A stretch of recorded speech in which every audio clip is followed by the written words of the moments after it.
My name's Jenny Krazan, and Georgie has been a resident of the Waters of Oakdale for the last over 5 years now, coming up on 6 years, and I've known Georgie through that time because I was the executive director at that community.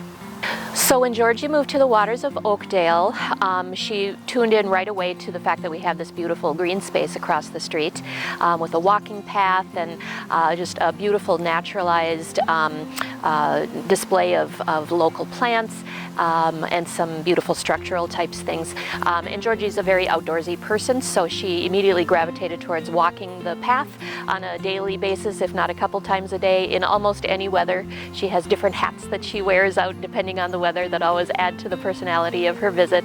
And she really just took ownership of it. She loves plants. She knows that I love plants. And so if Georgie were walking around, sees a flower or a plant that she didn't recognize, she'd take just a little tiny bit and she'd bring it back to the community, and she would ask to see me, and we'd compare notes, and if we didn't know what the plant was, we'd look it up on an app on my phone to identify it. And really she just from day one took ownership and pride in maintaining that space on behalf of the whole community. All of the Waters communities are selected to have access to nature and a beautiful green space availability to its residents. And Georgie is certainly not the only one who enjoys that space on a daily basis.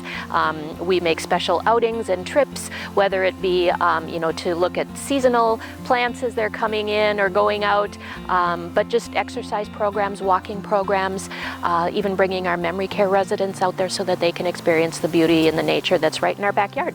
I think Georgie brings so much life to wherever she goes because of her just personality and her passion for things. I love that from day one when she moved to the Waters, she found that ownership right next door and that outlet for herself. And it's just always been a pleasure to have her part of our community, and she just really spreads her own joy and shares her love of nature with the entire Oakdale community.